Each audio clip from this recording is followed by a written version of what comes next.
Hi guys, what is Zcoin? What's Zcoin? What do you say? So Zcoin is a Bitcoin-based cryptocurrency. We employ the same technologies that are used in Bitcoin, except we add a layer on top of it, known as the Zcoin protocol. And this provides obfuscation between actual transactions that occur on chain. So it's well known that Bitcoin is actually a pseudonymous protocol, meaning that your direct identity isn't directly linked to the blockchain.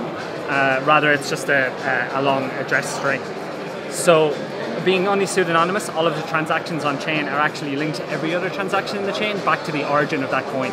So what Zcoin does is that it adds as a layer on top of that this way of putting money into a pool and taking it out again while breaking the links between those transactions that are on chain.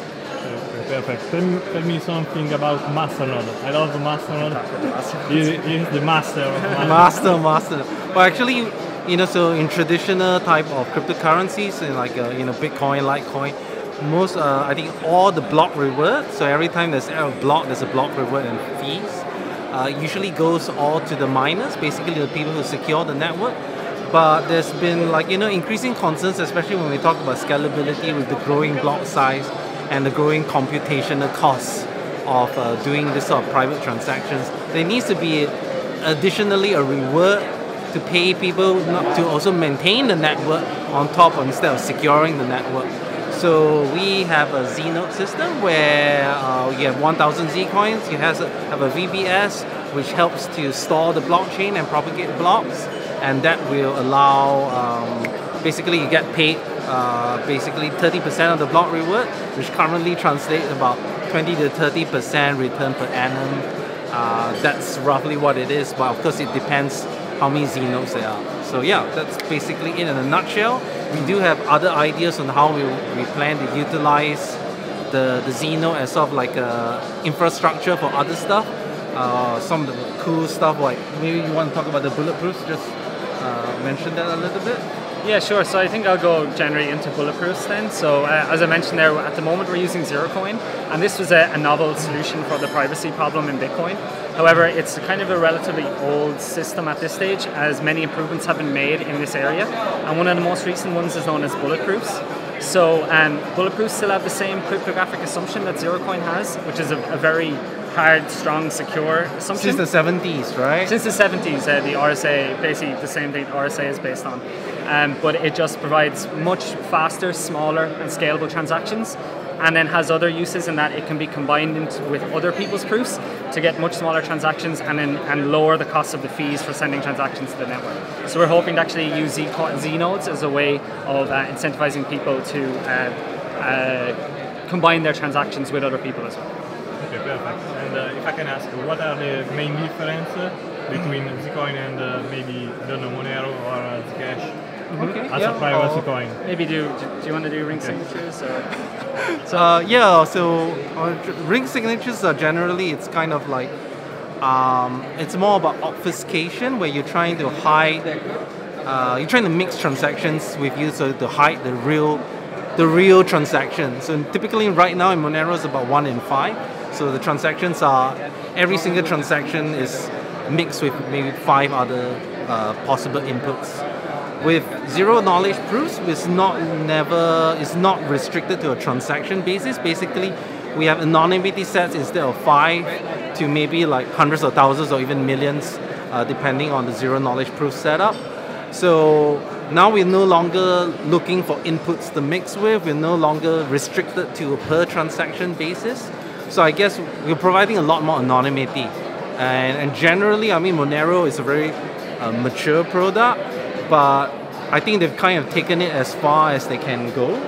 With ring signatures. With ring signatures as far as you're concerned. Well, we see zero knowledge proofs as a sort of next step in privacy technology. There's still some kinks to work out, but we believe this is the way to achieve multiple improvements in privacy.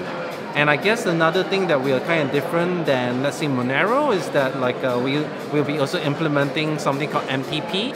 And MTP is a Mercury proof. So traditionally, Monero has always said that we want to be against ASICs and stuff like that. But recently now, Bitmain has developed an ASIC for kryptonite coins.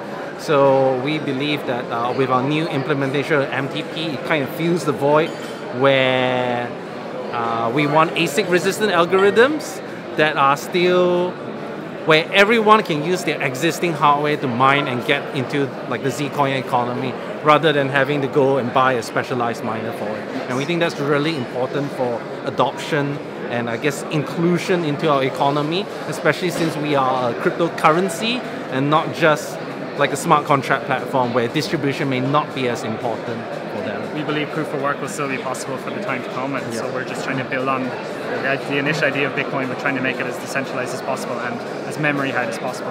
And just on the privacy coins as well, and the comparison to other privacy coins. So we often get compared to Zcash. So we were the first protocol to implement the Zerocoin protocol. They were the first to implement Zcash. There are multiple spin-offs from that, but they are completely separate protocols. Zerocash came after Zerocoin, but it's not necessarily completely better in every way. There are actually different factors and trade-offs in which they're very different. The first one is in what's known as the trusted setup, and it's well known that Zcash had a 6-person trusted setup ceremony. We also have the same thing in that it is a trusted setup, but we use a value that was generated over 30 years ago, well before cryptocurrency was ever invented, and there was an incentive on people to crack that value, which never happened. So we use that value. So we achieve in our Zerocoin setup a near trustless setup as it is. And then there are other issues as well with Zcash mainly to do with what we call exotic cryptography. So they're relatively new cryptographic assumptions. The past 3 years, maybe 2-3 years. That's 3 years, but it's called the knowledge of exponent assumption in cryptography, which has actually been around for maybe 10, 20 years, I think, but it's not as well known, as well tested as the cryptography that's based on in Zerocoin. Okay. I guess the idea is that you're assuming a certain problem is hard and you're basing your cryptography on that problem. And I guess what we're saying is that our cryptography is used not just in Zerocoin or Zcoin or even bulletproofs, but is used almost in all aspects of public cryptography. And that means that if that cryptography breaks, the least of your problems would be Zcoin, because there's just so much other stuff that's based off it.